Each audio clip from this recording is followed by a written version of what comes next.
every day, you're survivors yourself. You need to tell us what's going on and how to tell those stories.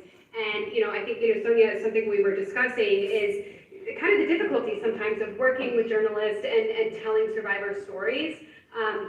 When I first started doing this work, it was one of the most difficult things was obtaining the trust of service providers to get access to survivors. And I knew that I couldn't get my newsroom to care about sex trafficking if I didn't have the stories to go along with it. I can talk to people like Sonia and Lauren all day long, but they want to hear from the survivors. And I also think that's important for the public to hear from the survivors as well. But it's a really, really tricky dynamic. Do I re-traumatize somebody by making them tell me their story? And they've already had to tell it 10 other times, and then that's their entire identity. Am I reinforcing that your entire identity is that you're a survivor and that you used to be involved in the sex trade? There's so many thorny issues to uncover here, and I don't have the right answer for them. But what I would say is that pick the journalists that you work with. I think it's okay to vet reporters, obviously see if they have a history of working with these issues, see how they've written about them in the past. If it's like me, who was a young reporter who didn't have that experience yet, tell them what they need to know. I was at least able to tell service providers that I had worked with survivors of the sex trade when I was in college. I had been connected to it myself, and a lot of my friends have been connected to it. So that's what really got me in the door. But most journalists, I don't think, have those stories, so that's a little bit unique. But I think I've gone on too long, but I think you have a few questions. I think we all get those articles. It goes back to what you're saying, like the one, they cover something one time. They're not covering it as a beat. They're not following through, really building a foundation and covering this industry. But we get these calls, right? They're like, this just happened. Great. But I need a survivor. You got someone I can talk to. And this person's on deadline. They're stressed. They have no experience in this, and really, it's tricky and it's risky. I mean, with a situation like that, what do you recommend is a good way to do it? We look them up, see what else they've written. I will just not participate if they don't have enough time to talk to me about what they want to ask and come to some agreements about what they're going to cover. Yeah. In a breaking news situation where, let's say, a bill to legalize prostitution just got passed in New York, right? People are going to be on a deadline. They need to write a story right then and there. And they might be calling your organization for a comment. And, can I talk to a survivor who might be against this and who can share some perspectives about why this might be harmful? Absolutely, I wouldn't put up a survivor in a moment like that. That's just bound to be re-traumatizing and going to be kind of a shit show of an interview, just to be completely frank. But what I would suggest in that situation is also not to shy away from coverage either, because you have to seize the opportunities when these issues are current and when there are resources being devoted to them, and you have to be ready to kind of pounce on that and shape the narrative in the way that, in the narrative that you want to share, because we're getting narratives from everybody else. Whether that's the legislators who passed this, the lobbyists that helped get the bill passed, whatever, we're hearing it from all sides. So if you want to be part of the conversation, you have to be part of the conversation. Sure. It's very difficult to tell an objective story when sides don't talk to us. So that is something where sometimes I feel like I have a one-sided story, but if the other side didn't want to talk to me, what options did I have? So in a situation like that, Sonia, what I would suggest is have talking points ready. I think there is a world where vignettes could work, where you say that this is a survivor we have worked with, this is some kind of broad strokes about their story, and this is a statement from them, perhaps an anonymized statement that you can provide. I would absolutely use something like that in a pinch when it's a breaking news story. But if you have more time, I think that's where it's critical. If I've had a lot of journalists actually come to me and say, I'm interested in writing about sex trafficking. How did you get the access that you did? How did you interview survivors? How were you able to do this kind of work? And I was like, well, look, it's like not something you're going to be able to do in a day. Like, you have to be able to build trust. You have to take the time. And this isn't a story that you can rush. So if you have somebody who wants to do something deeper and they want to get it done in a day, then you need to tell them, like, you don't understand this issue and you should be writing about it. Because it's not something that you can get done in a day in that way. And something that I did, because I had this background where I did community service and a lot of social justice work in college before I became a journalist, before I interviewed survivors, I learned about trauma-informed interviewing. I took that opportunity myself to educate myself before I did these interviews. And I can't expect like everyone to do that when we're all so busy. I was young and had the time and just did it. And, I learned critical things that like, if a survivor can't, when somebody who has trauma, they may not remember dates. So as a journalist, where I'm like, okay, well, was it June 2024 when this happened? Right. And then when you went into there, and when this pimp did this, it's like, I don't fucking remember, Right. And then like, a journalist might say, okay, well, you're not credible because you don't remember dates and times. But if you come in knowing that victims of trauma don't remember these things, then you can have some leeway. I have a different set of ethics and a different rule book when I am working with survivors of gender-based violence, because it is just a completely different thing than how I would treat a typical source. So what I would encourage you guys to do is to educate reporters on the importance of trauma-informed interviewing ahead of time. There's some really great resources online from the U.S. government that I read, and I think it was for people actually finding trauma trafficking victims in abroad that was being used for government officials.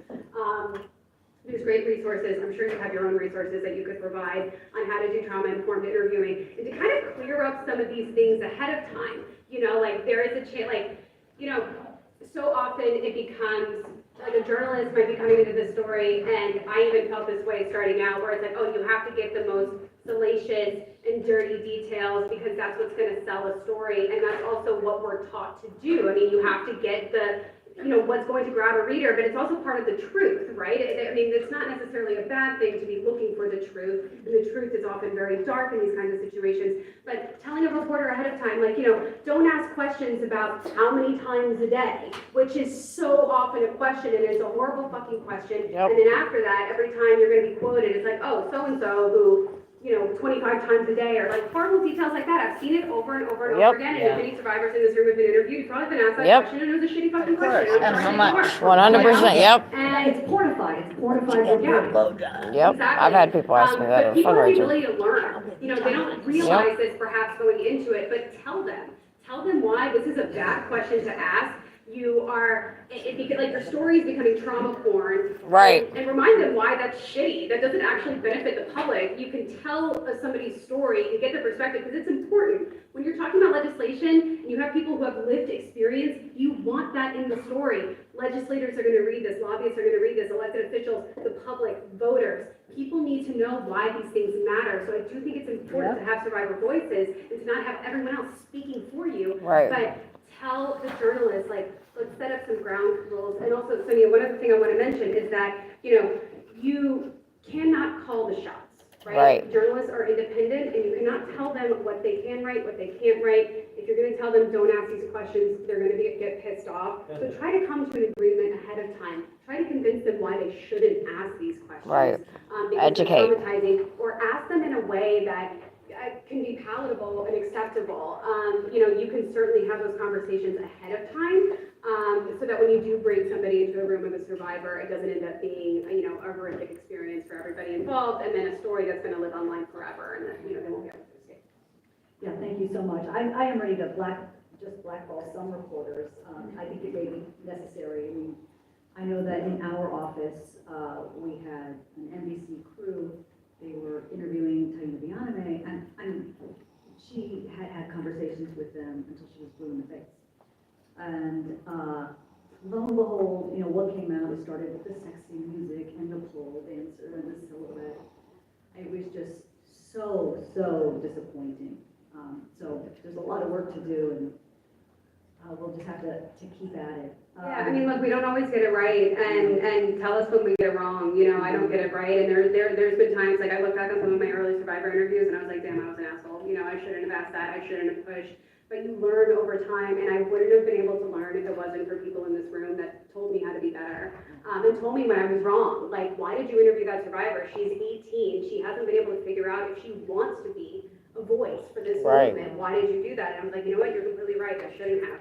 Another service provider told me that I should interview her. So, call people out when they're wrong. We're all here to learn, and it's tough. We're all trying to get it right, and we don't always get it right. And how about your advice to us when we are advising our clients, the women that we work with, who we're, asking to come forward and talk? how do we give them more control? I've seen too many people just be on the spot and feel like they have to answer the questions that are posed to them. Yeah, well, if the reporter is trained in trauma-informed interviewing, they would tell you. That's right. If ask you that you don't want to answer, that's okay. And I used to always tell survivors that because, I have to dig and I have to ask about your story. I am going to ask questions, and perhaps some of those questions may make you feel uncomfortable. But if you don't want to answer it, that's okay. So I think telling the clients that you're working with ahead of time, you are in control here. You are agreeing and consenting to this interview, and you can end it at any time that you want. That's right. You're not in control of the story. You're not in control of what will eventually get published, which is also a very important thing to keep in mind if you're entering into a situation like this. But you are in control of the interview. You get to decide when it ends, and if you don't want to answer something, you just say that, and that's okay. That's right. That alone, to give to a reporter beforehand, to ask that, could you ask, that is fantastic. That could go a long way. And then vice versa with the person being interviewed, that they do not have to answer it. That's great.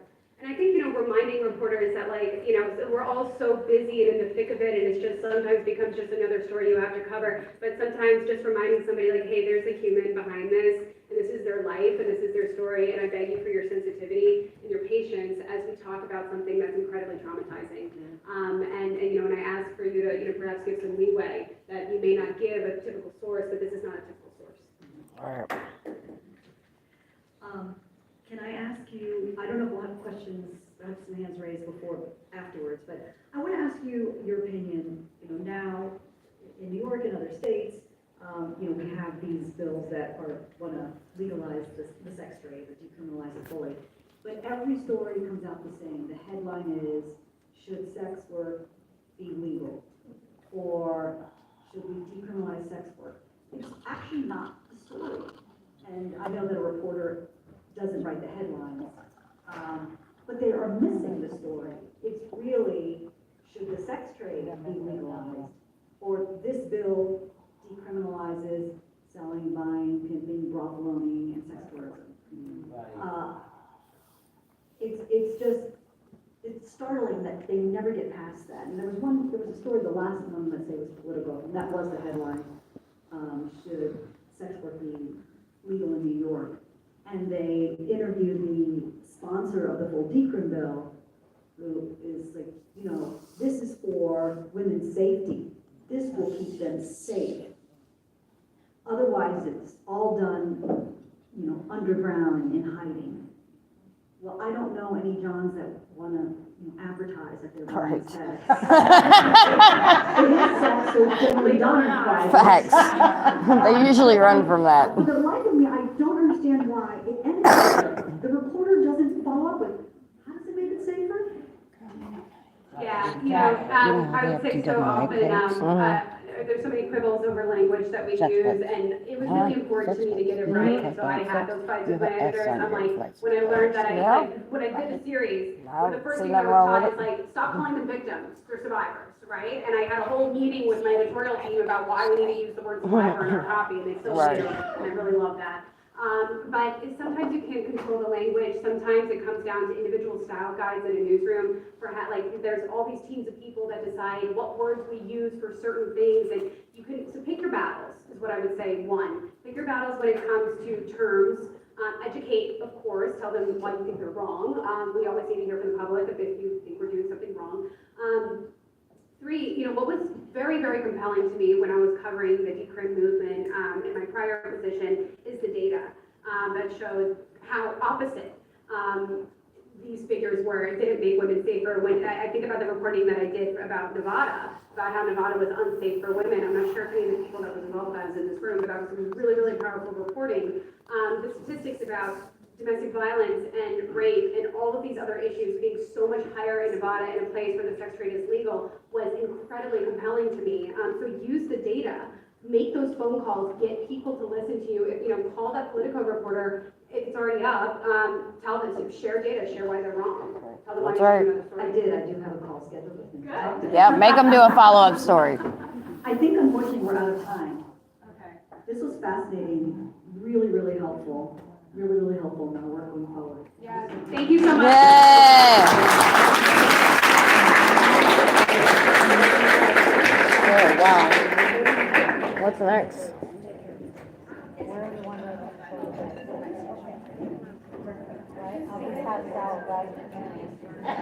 What up, everybody?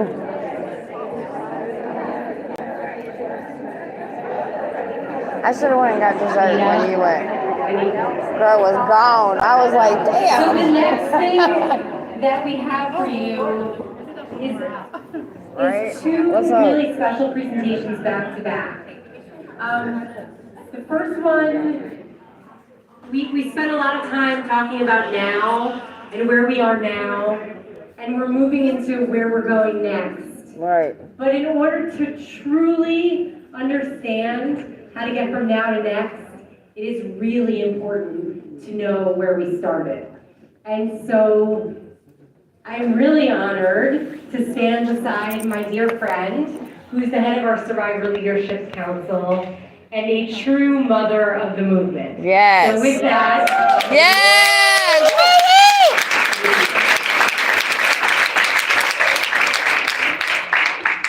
Well, I have the privilege of talking about the movement past years. When I first started, which was like in 1988. But I want to say we have really come a long way. Because back then, no one wanted to hear about this. You couldn't talk back in the 70s and 80s about prostitution being a form of violence against women. Because no one wanted to hear that. Because it was so, I'm going to say it was just all over. Everybody was doing it, and nobody was really talking about it. Women were being hurt. Things were happening. So my work with this really did begin around 1988, at a time when the term sex trafficking was not even in our vocabulary. Society viewed those exploited as the perpetrators of their own exploitation. Back then, it didn't matter if a young girl was under the age of 18 and bought for sex. If the buyer could argue that he did not know she was a minor, he got a free pass. Just like he still is getting a free That's pass right. today in many ways, but it was really bad back then. At this time, advocates began begging the world to listen to the harsh realities of the sex trade. But the world did not want to hear us. Service providers empathetically called upon to, I've got this written down, so forgive me if it's a little mixed up, called attention to what we were seeing, but were steamrolled and ignored by law enforcement. Law enforcement was very difficult to get into law enforcement then. And not all over, but where I'm from, I can say that law enforcement, they just, at that time, were not our friends. Right. They were not our friends, and women They still were are. really treated bad by law enforcement. And I'm going to say part of it might have been because they were not educated. But we were trying to come out and start educating them, and we were not received too kindly. But just like you all have to do today, that are wanting to get into this movement, wanting to make some change in this world, you just have to keep doing it. That's right. You have to keep going, and you have to keep knocking at doors, and you have to keep on saying, we're not having this. Enough is enough. And I'm telling you today, really, enough is enough. I say we had Craigslist and we were able to put that down. Right. So what came up? OnlyFans. More sophisticated way of exploiting our women and girls. And what's going to happen after OnlyFans? When our granddaughters and our great-granddaughters are at that age, what are they going to have then? I mean, the technology is just getting, stronger and stronger with being able to do whatever they want to do with whoever they want to do it with. And it's usually women and girls that are hurt the worst, I'm going to say, and abused through technology. So you all, the women of today, you young ones and mid-young ones out there and all that kind of stuff, you got to be strong and you got to get in there and you got to fight. That's right. And you got to keep on doing it if you're serious. If you want to keep your daughters, your granddaughters, and your great-granddaughters from having to even think or believe that this existed at one time. There were some occasional moments of shared humanity in which I saw hope for our survivor voices. I remember one of those moments. A service provider and a police officer was called to the hospital for a girl who was about 15 years old who was brutally beaten by her pimp. Now, I had just talked to this particular officer, and I was trying to tell him about the work of the program that I founded, Breaking Free, and I tried to tell him, this is what we do. We're trying to help women and girls to escape this. You know, this is violence against women. Little girls don't daydream about becoming prostituted women when they grow up. And they don't, because there are some people that are crazy enough to believe that. They do. And so he listened and he listened, but he didn't really take to it. He did, you know, he was kind of half in and half out. He didn't really want to get into it. After hearing her story, I was a service provider and a police officer was called to the hospital for a girl who was brutally beaten by her pimp. After hearing her story and seeing her suffering, that police officer called me the next day to tell me that he wanted this system to change. And he became very, very involved in advocacy work. He went to the hospital for this little girl that was 15 years old. He got called on this case. And he saw what happened to this girl. How her pimp just really hurt her. She stayed in the hospital for quite a while. And he went and visited her, and she was telling him how she got involved, because a lot of people don't believe how these young girls can get caught up in this, and not even know they're getting caught up in it. Nope. That's how slick this whole industry is, or this trade is in getting little girls involved. They don't even know what's happening. Many of them don't. By the mid-90s, this movement started to change. People began to understand the underlying systems that led to exploitation as a result of the tireless advocacy work of women like, I'm just going to name off a few women. I mean, some of them I haven't written down, but there were a few, and you know, I mean, I'm talking about maybe 20 or so, but I don't have all their names. But Gloria Steinem was one of them. Taina, who's sitting right here, is still fighting the fight. Still fighting the fight. Donna Hughes, Norma Hotelling, Tina Front, for those of you who know her, Norma Ramos, and last but not least, a very good friend of mine who's passed, Kathleen Mitchell. The narrative began shifting from seeing those exploited in prostitution as agents of their own abuse to a system of exploitation, driven by tactics of coercion and violence. In our journey of moving from now to next, it is essential that we take a moment to remember our past with deep appreciation for the extraordinary visionaries who got us here today. This short video that you are about to see is a story about the mothers of the movement. See, there's not just me, all of them that I mentioned and those that I didn't mention. It is a tribute to the ones we know, the ones we have lost, and the ones we will never know. It is a story about the passion, perseverance, and power that has brought us here today. So please join me in honoring the mothers of the movement.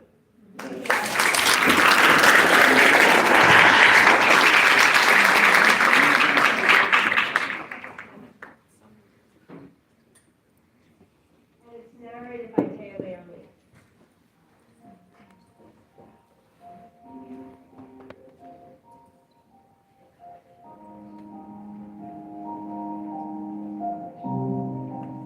The women sat together around kitchen tables and said out loud the things that had yet to be said. These daughters, sisters, teachers, survivors, they dared to share their experiences and found strength in community.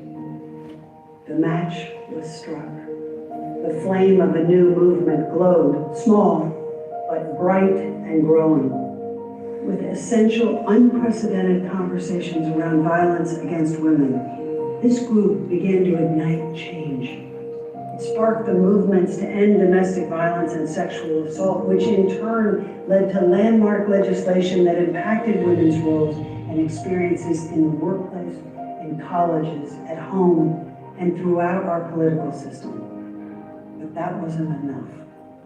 These women burned stronger and demanded, what about the most vulnerable? Women recognized that to experience prostitution was to experience all forms of gender-based violence, from rape and assault to incest and domestic violence, because prostitution was and is the model for women's condition. They understood, as we do now, that all women could never achieve true equality while prostitution remained a reality. So, as women across the country walked away from their kitchen tables and took to the streets to collectively challenge the forces of their oppression, survivors of commercial sexual exploitation emerged as leaders, launching organizations advocating and fighting for better laws and better options. With all the advances to women's condition, we couldn't relegate one group of women to be targets of violence so others could have more opportunities. Women knew that we couldn't seek empowerment in a system of oppression, but rather we needed to challenge the very existence of systems that oppress. Together, these survivors and their allies broke the silence. They testified to Congress, wrote letters by the thousands, protested, rallied, spoke loudly, took up space, and above all, lit the way for one another. We're all here because of these mothers of the movement, the ones who crossed political lines, the ones who, in spite of every kind of cultural difference, came together to start the fire that is our privilege to tend and stoke today. Half a century later, the evolution of their powerful efforts is evident. Our community burns brighter because of our diversity and unity. Torches are lighting up across our country as survivor leaders are joined by students, professionals, artists, advocates of all backgrounds. And our flame is spreading. This movement is a beacon burning brightly in high schools, colleges, across the internet, and in hometowns everywhere. Because of the mothers. Thanks to the mothers.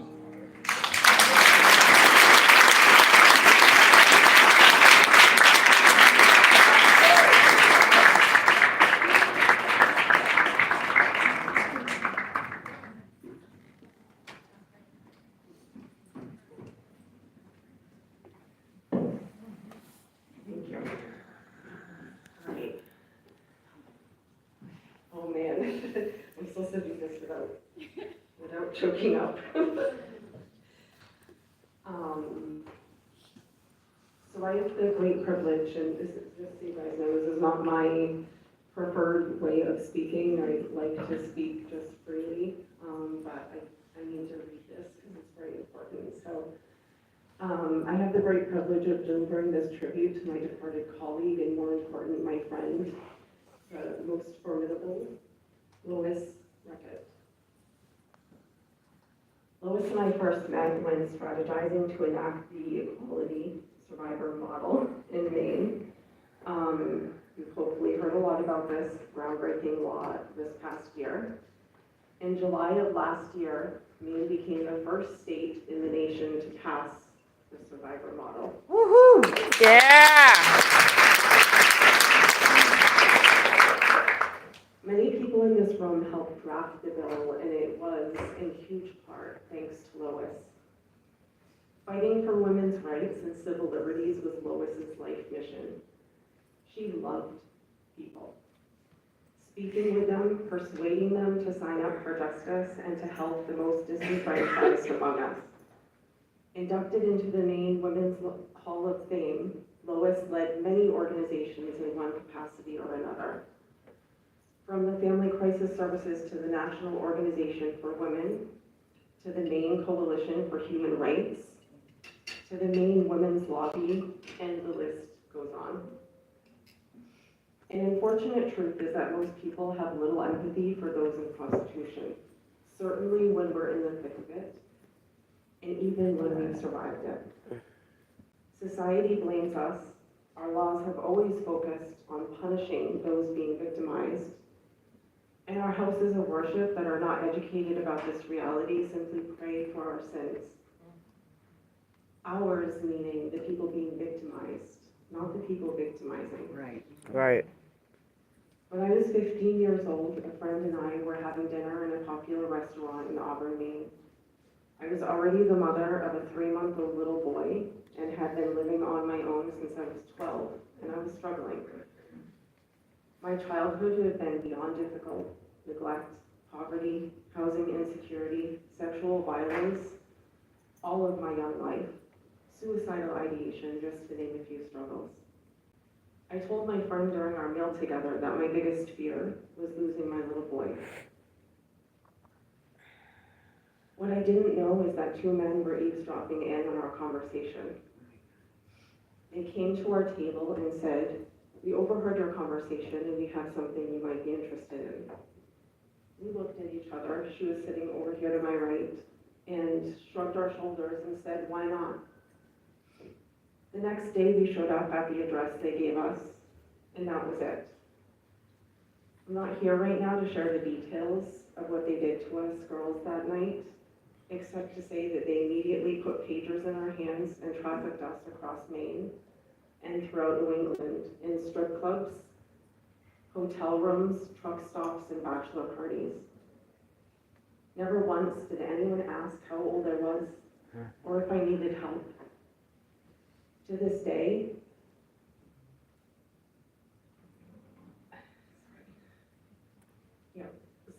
this boy's the hardest for me.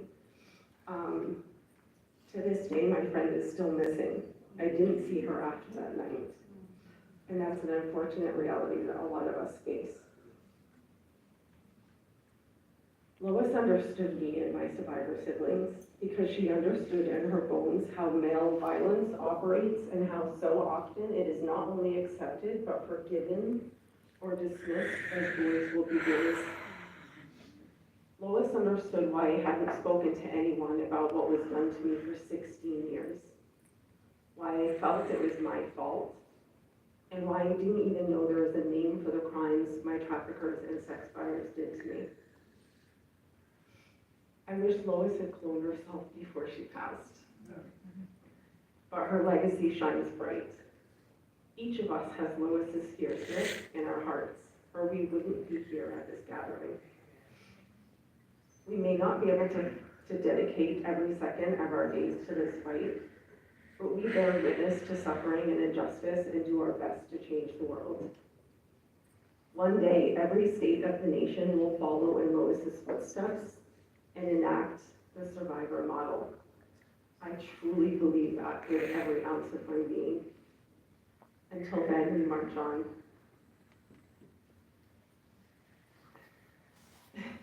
Thank you, Lois, and may you rest in peace and power, and rest knowing that we will continue to carry this torch until the day that no person is being exploited.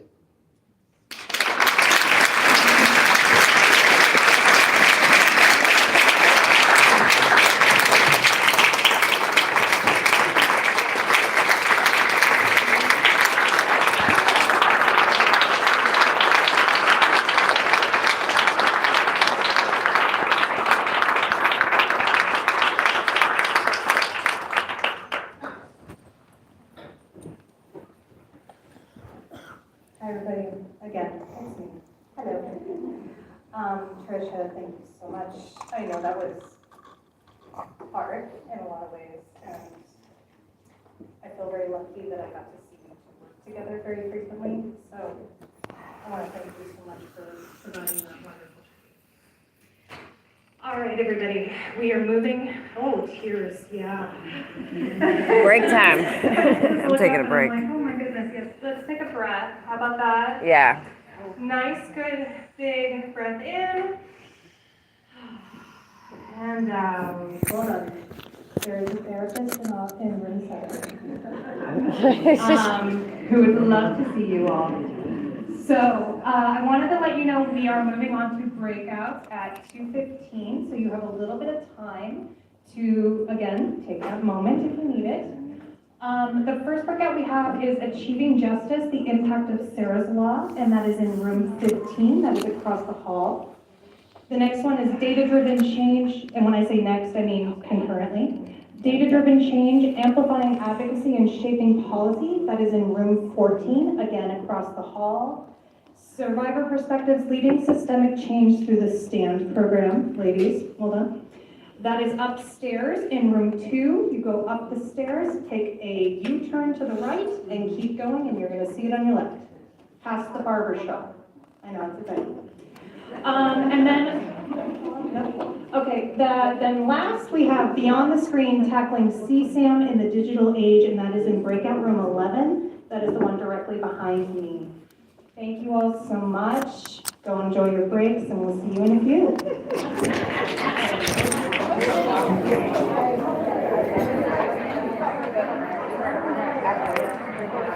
All right, y'all, I'll be back in a little bit.